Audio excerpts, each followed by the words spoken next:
Hello and welcome to Wired for Wellbeing, a podcast devoted to viewing our lives through a nervous system perspective to better understand what's actually going on and how to shift it. I'm Dr. Jeffrey Rutstein, and I've been a clinical psychologist for the last 40 years. And during that time, I've specialized in the treatment of trauma, dissociation, and chronic illness and chronic pain. In this podcast, we listen to real questions and challenges from people just like you, and offer guidance, perspective, and a way through. I'm joined by my good friend and producer, Steve Listard. Hi, Steve. Hi, Jeffrey. How are you doing today? I'm well, thanks. Good to have you here. Good to be here.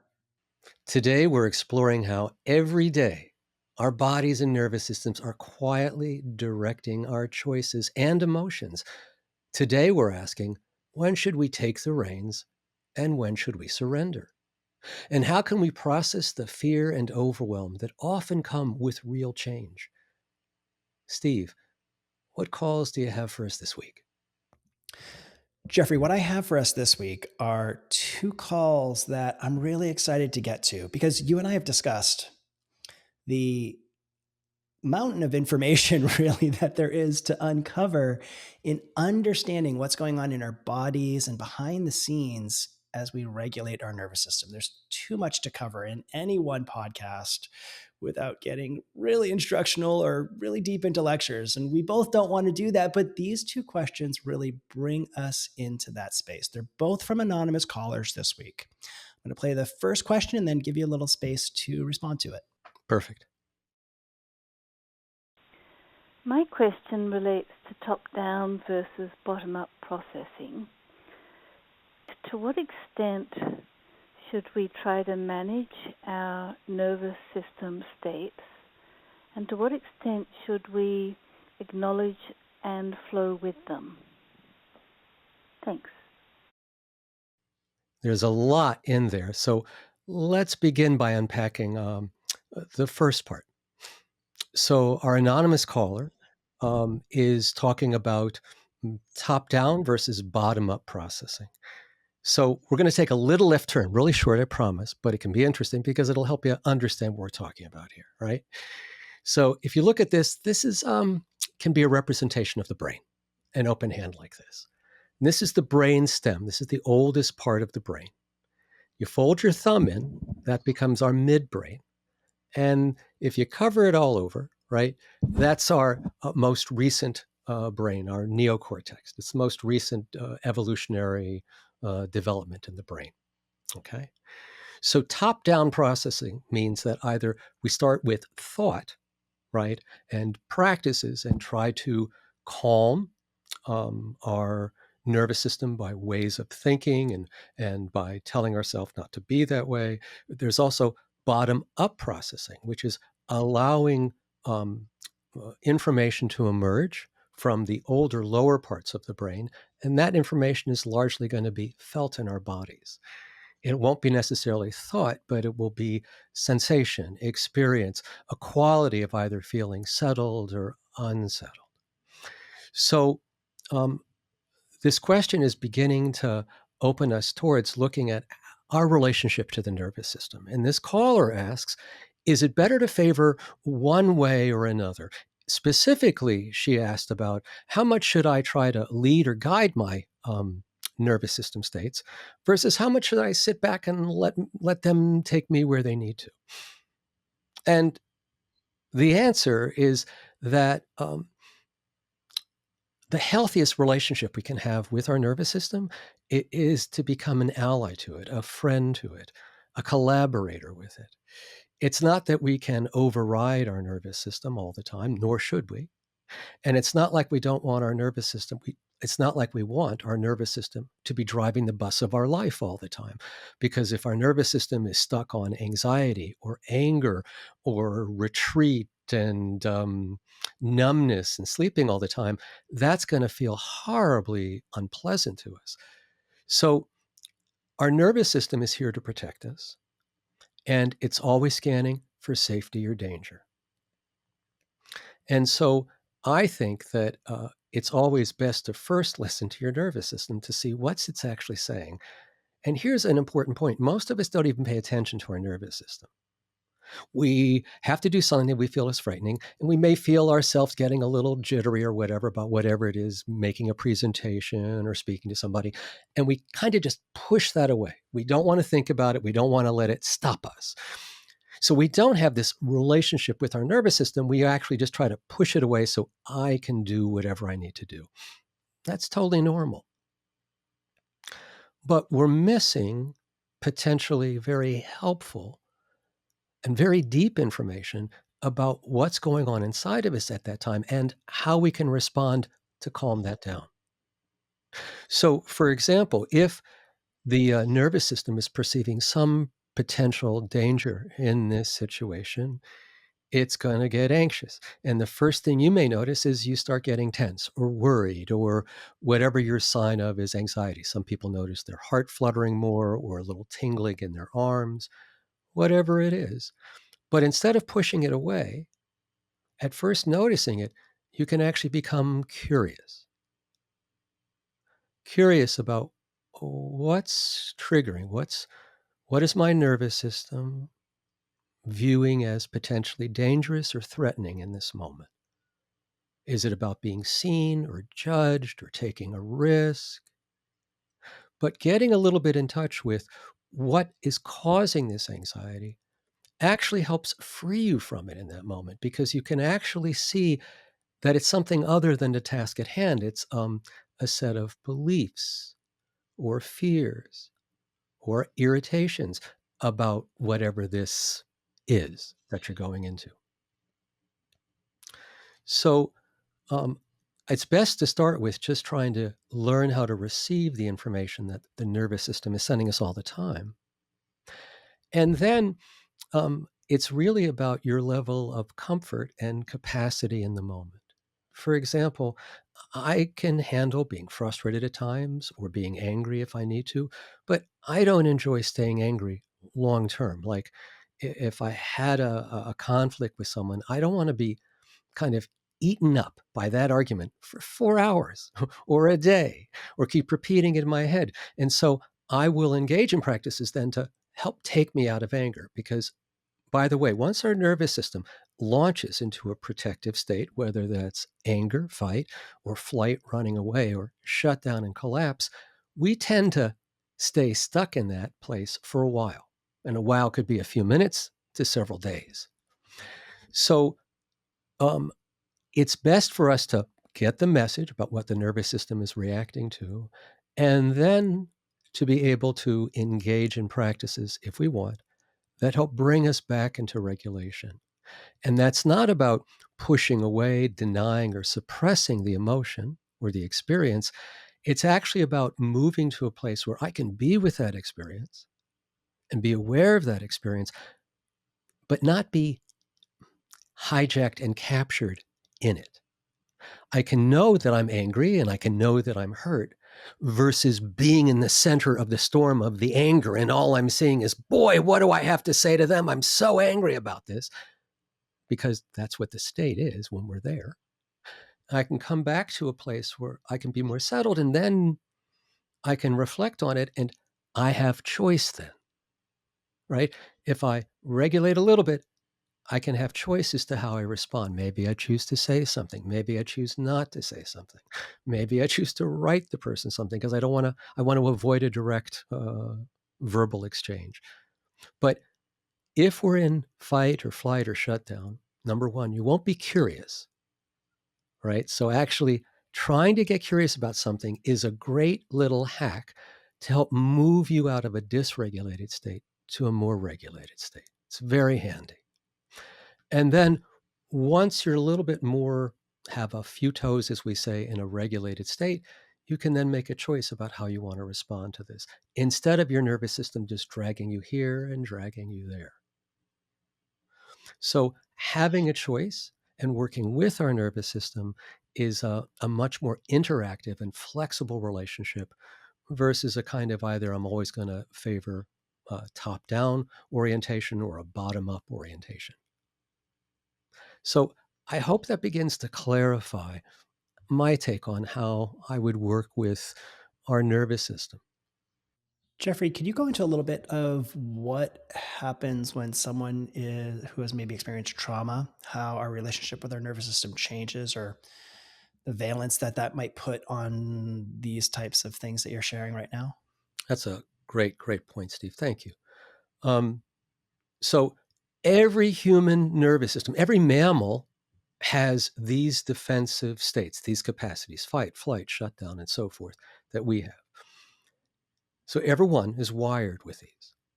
If you have been unfortunate enough to have experienced trauma, then what you're going to find is that one of the strongest legacies of living through traumatizing events is that we can inherit it from that a tendency to stay more dysregulated for longer periods of time, and that it requires less to dysregulate a traumatized nervous system than it may take to dysregulate a non-traumatized nervous system.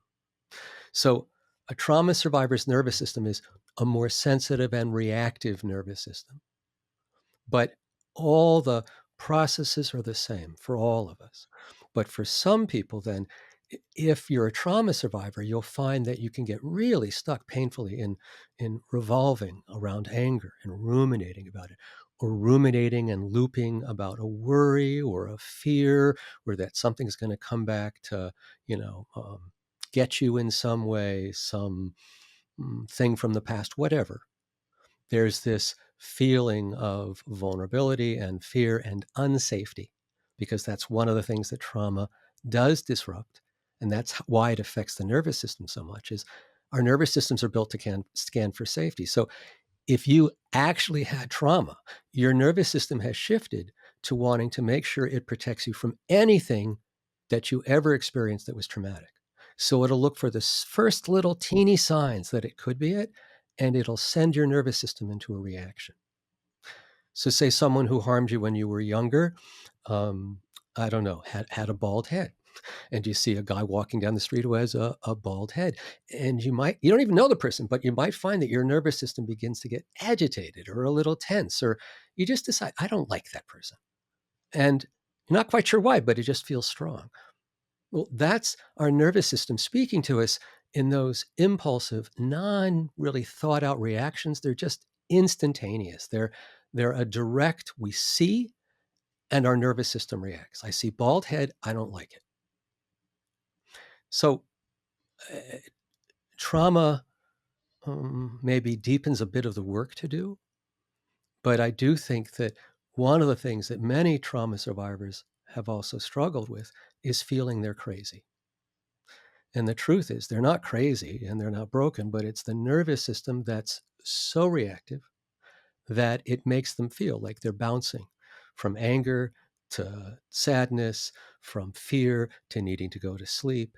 And like we all can bounce throughout the day, but that bouncing can be even more dramatic for trauma survivors. So now let's go from working with our nervous system into a layer deeper of working with our emotions in our next call from another anonymous caller. So let's jump over to that call. Okay. I'm in the middle of a healing journey. The form my healing journey took was to change my eating habits to an anti-inflammation diet to reduce inflammation. I also started an exercise routine. Around that same time, I started seeing a chiropractor to manage chronic pain. It's been 3 years now. Some of the emotions that come up since I've been on the journey are fear of failure and the feeling of being overwhelmed by some of the activities that I have incorporated into my healing journey. My question is, how do I more effectively process the emotions of fear and overwhelm? Thank you for your response to my question. So, first of all, I want to sort of honor this caller's dedication, that she has been on a 3-year, at least 3-year healing journey, that she's really put her energy into. She's devoted, obviously, time and money and her own effort in engaging in this. And just to start with, right, a lot of us are not very good at self-care. So someone sticking to a program and being able to engage in something that will hopefully, it will hopefully, let me try this again. It will hopefully make them feel better in the future. So that's here, and the nervous system is allowing you to do that. So that's very good. I also hear that you sound like you're trying to be a very compliant, obedient, cooperative patient or client with your healthcare providers. Again, I really get the heart and the sincerity in that. But it also could be that everybody's giving you 3 or 4 things to do. I'm just making up a story here about what to do on your journey. And suddenly you went from maybe eating an anti-inflammatory diet and doing a few other things to now doing like a routine that includes 3 hours a day or 6 days a week, or it gets larger and bigger. And, it's like, whoa. So, it's totally appropriate too, that there's part of you goes, this is a lot. Right. And so the nervous system is giving you some information right there that it may have some feeling, some resistance to needing to work so hard, consistently, doing so many things that it causes stress. The nervous system may, at times, feel like there's resistance in it. So just get curious about that. The other thing is that some of us are compliant because we really want the best care. I want to do everything that my coach or my trainer tells me because I want to get in the best shape. But there's other of us who, take advice, but take it through our own filter. Well, you should drink 15 cups of water a day. Someone may say, and you say, well, I can drink 6. I'm not going to get to 15. I can't do 15. So part of this is discerning if your nervous system is making it hard for you to say no or to have boundaries if you want in any way to limit some of your time or some of these activities that you're devoting to your healing. That being said, it does also, like overwhelm, number one, is when we are accessing flight energy, which is fear energy. It's feeling like there's more to do than we can do. So that's a message from the nervous system. Now, you asked about how do I process the overwhelm and the fear? Well, one of the ways to work with it is to understand that it's a message from the nervous system that's telling you that you don't feel like you have the sufficient resources to get all of what's being asked of you done. Now, you may still get it done, but you may feel like you just don't have it. And so you may feel overwhelmed by all of it. So it's a message. And that message is saying that you may be spending so much time on your healing journey that it is feeling stifling, stress-inducing, right? Instead of feeling healed and refreshed and revitalized, is there a chance that the healing journey is involving so much effort right now that it's actually depleting you? And then the way of working with it would be to see, is this a reasonable reaction? In other words, do you need to cut back or modify your routine so that you don't always get this overwhelm? Now, we can also get overwhelmed if we have interpersonal concerns involved. For example, if I don't want to disappoint one of my doctors, if you don't want to disappoint one of your doctors, you may want to push yourself beyond what you normally would do because you don't want to lose their respect or their care. And then that begins to point to how the nervous system prioritizes other people's approval and needs higher than your own needs, right? And the overwhelm is the only thing that's letting you know that you're not paying attention to your needs. If you didn't feel overwhelmed, you would be just happy, giving anything to anyone. right now. I'm just, oh, sure, you want me to run 15 miles and build a dining room table and, eat these 900 supplements? And yeah, you could do all that, but your overwhelm is here not as a sign of anything wrong with you. It's a communication from your nervous system that something is making you feel that what's being asked of you in this moment is beyond what you have to offer. Now, sometimes you can feel overwhelmed because the job or the amount of work you have to do for healing is ginormous. But you could also feel overwhelmed because, say, 10 minutes before you had a conversation with a friend who's very ill and may have a terminal illness, you're very depressed, say, after that, and very depleted. And then it would be natural not to feel like you have the energy to do a big routine that you're expected to do. And it would be natural then to also feel overwhelmed that there's so much to do and you don't have the energy, the resources, the gas in the tank to do it. So, with fear and with overwhelm, the invitation is to see them as communications and then get curious about what are they trying to tell you. Overwhelm is trying to tell you something, same thing as fear. And the start is just, again, coming into a little bit of regulation first. And that can be as easy as doing the long out breath. And I do have a free gift on my website that runs through some of the nervous system states and a few little practices you can engage with for whatever state you're in. So you may want to refer to that if you haven't. But I would advise doing one of those practices to help you come back to a little bit of regulation. And then really get curious about where overwhelm is coming from. And do you need to modify your routine? Do you need to modify what's expected of you? And also to look at your fear. Is it your fear of disappointing yourself? I think you said letting others down, which again is a hint that in your nervous system it feels dangerous to take care of you and less dangerous, safer to make sure you're not letting others down. And here's the real kicker, right? Healing involves a true level of moving towards a kind of self-care where we're willing to be in our experience and work with it.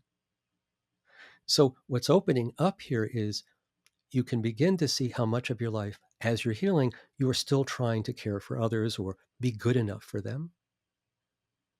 And maybe part of your healing journey now can also include trying to feel into what's the right amount of healing work that's good for you on a regular basis or even on a temporary basis. Because if you're pacing your healing for others' expectations, you're missing the most important ingredient, which is you. How'd that land, Steve, on you? What landed the strongest for me is that idea that overwhelm is a message and using it as such instead of it showing me all the ways I'm bad and can't get stuff done. And fear definitely plays a role in that as well as being a message. But for me, that overwhelm doesn't have to be something, another thing, or anything that I'm bad at. It can be a signal to me to look and to listen and to explore. That's what, yeah, that rang like a bell. Having you explain it that way today made it really clear for me. I used to find that when I felt overwhelmed, I felt a feeling bad or a little bit of shame. Like feeling overwhelmed was indicating what's wrong with me that I'm overwhelmed for this exam or for this other thing. It's like it somehow reflected a weakness. It feels so much easier to relate to it as a message. It's less shaming, it's less judgmental, it's more just watching a process. How does that relationship evolve over time? The relationship to using overwhelm as a message or getting the message of fear, because I think it can seem insurmountable, right? You're up against some pretty difficult things, and is this ever going to get better? I've recognized it. It's not better yet. I recognized my fear last night when I was lying awake in bed, Jeffrey, and I woke up again. I'm going to wake up again tomorrow with the same fear. It's not getting better, man. So, like a great point, right? It's it does take time and it does take practice. I mean, nervous system regulation takes, number one, a little bit of training your awareness to notice where you are, right? And to name and notice, I'm angry. I'm feeling really good right now. I'm feeling heavy and removed. Without judgment. These are not pronouncements on who you are. It's just noticing I'm in a department store. I'm in a parking garage. I'm over here. It's just noticing where you are in your day. And it gives you, because once you notice where you are, you'll begin to also notice these other things surround it. For example, if I'm in anxiety and I'm worried, whatever I'm worried about, because state drives story, whatever I'm worried about will continue to be the focus of whatever the story is I'm telling to myself. And so anyone who's afraid will be telling themselves a story of something bad or catastrophic that's going to occur in some point in the future, within a few moments to many years from now. That's where fear takes us. It takes us both into the future, and it takes us into something really bad, really catastrophic. So it's learning. It's not that you have to change anything. You're not trying to stop your nervous system. It's just that it takes a little time, but it's not hard to learn how to begin to notice where your nervous system is. Just now, like you notice if you're hot or cold in a room, or if you're really hungry. It gets to a point where you can notice kind of easily and without judgment, this is the way my nervous system is right now. And then we can know, for example, if I'm already angry, I'm going to be grumpy. And if you come to me, Steve, with a problem that I don't want to hear right now, I'm probably going to be grumpier. Versus if I came in and it was regulated and relaxed and you brought up a problem or something, I'd be more than fine to hear. In other words, where I'm coming from informs how I'm going to meet my world, how I'm going to respond to it, and how I'm going to perceive you. Because if I'm really angry, I'm going to perceive other people as opponents or adversaries. Right? Again, that's part of what's dictated by the state. There's a word you use, and I love how intentionally you use it, and it's curiosity. And there's something in that word that releases the fact that I'm the one doing the thing. If I can be curious about something, it seems like it externalizes it. It seems like I don't have to make it personal, and I can name the thing that's occurring in a more detached way. And I can begin to see my nervous system acting separately from maybe myself, my identity of self. I'm just curious of like, what's that evolution been for you? Or, if there's any refinement, is there any refinement in my explanation of that you'd want to offer? I thought that was a great explanation. One thing I observed is that when I'm angry, afraid, or ashamed, I gave you examples of fight, flight, or shutdown. I'm not curious, I'm certain. If I'm in anger, I'm certain you're wrong. And if I'm in flight, I am sure I'm in danger and I have to go. And if I'm in shame, I am absolutely convinced that I suck, that there's nothing redeemable about me. And in each of those states, that's the reality that I live in. That's the world that I live in while I'm in that state, right? But I'm also certain in those states. I'm certain that I'm bad. I'm certain that you're bad. I'm certain that this is scary. So actually getting curious is moving us out of a defensive state. There's no room to get curious in a defensive state because actually that could get you killed. If I'm running from a saber-toothed tiger because I'm in flight and the saber-toothed tiger is running after me and I stop and go, it's got such a pretty coat. I wonder what it's fed besides humans. And while I'm thinking about these things, I'm eaten because I'm questioning him. I'm questioning what else is going on. I'm wondering whether he's safe or not safe. I'm dead. So the whole idea of survival defenses is actually to push away curiosity so you keep moving ahead in whatever survival has determined you need to do. And that comes the choice point, right? When we can remember to invoke or reach for curiosity about something, That in and of itself can help us shift to a much more regulated space. And like you were saying, in that moment, we have a little bit of space between us and the mood, us and the conflict. And it's a little bit like instead of me being bad because I'm in this storm of anger, I can go, wow, there's a lot of anger in me. I'm angry right now, but I wonder what triggered it. Again, a lot of us have been trained that certain emotions are bad. And so that's one of the reasons people don't want to pay attention to their nervous systems is they're afraid they'll be judging themselves more. But the opposite is actually true. This incredible amount of freedom is capable if you are willing to lean into working with what's already here.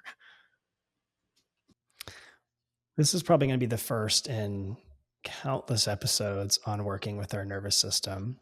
And I'm wondering if there's any takeaways or lessons that you want to leave us with off of these first two calls in this suite that we're going to then continue to unpack well into the future.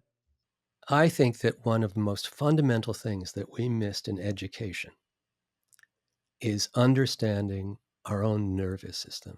And what I mean by that is the role that it plays in our moods, our perceptions, our self concepts, our capacity to relate and connect, the capacity about whether we can be intimate with others or not. In other words, I in this journey as a psychologist, I started out as a psychoanalyst, and that was all in the thinking mind, the historical thinking mind. And what we've known is that real transformation, deep transformation, actually occurs at the level of the body.